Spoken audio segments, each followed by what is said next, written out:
I'm Stuart Thomson, editor of decodeTV. I'm here with Igor Oreper, who's chief architect at Bitmovin.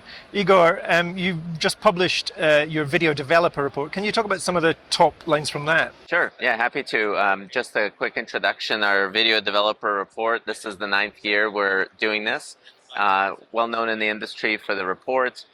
We send a survey out to hundreds of folks across the media and the entertainment industry, mix of technology providers and also content providers and publishers. We always get great feedback, and this year a few trends are the same and a few are different.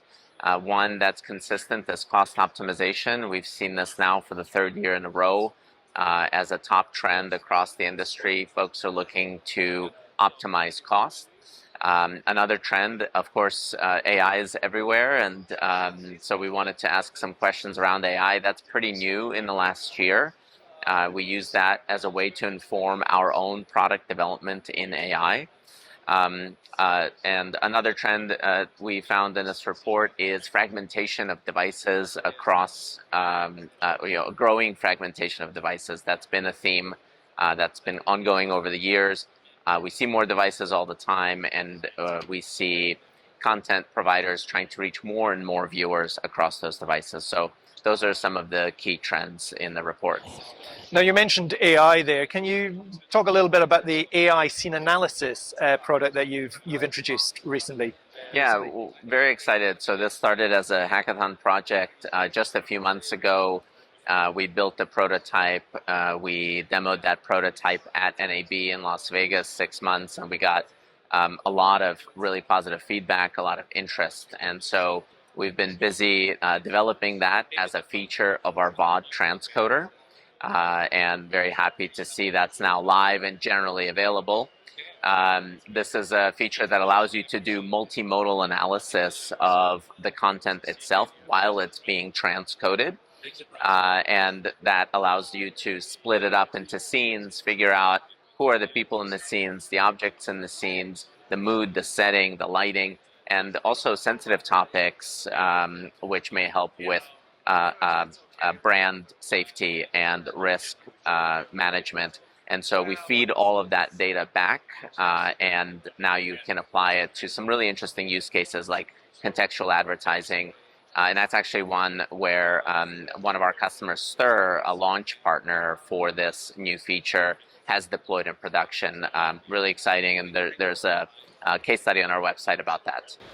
Now, talking of advertising, and you mentioned advertising there, you've also innovated in advertising more generally. Can you talk a little bit about what you're doing there? Yes, indeed. So in advertising, we always try to keep up with advertising innovation, both on our transcoding products as well as on our client-side products, our player and our analytics. So lots to talk about there, but the one that I would want to highlight is server-guided ad insertion, a new way of doing ad insertion.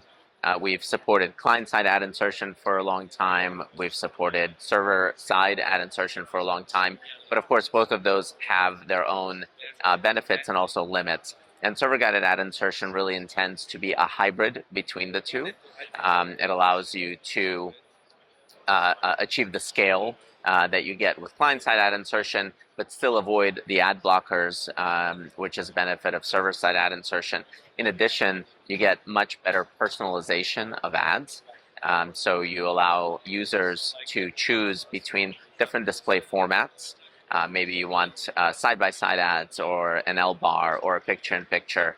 And so as a publisher, it's a great way to offer choice to your viewers, which increases viewer engagement, especially with advertising. Finally, we hear a lot about live generally and around the show. I know you've recently introduced a live encoding solution. Can you expand a little bit on that? Sure, yes. Bitmovin is really well known for our VOD transcoder, our player.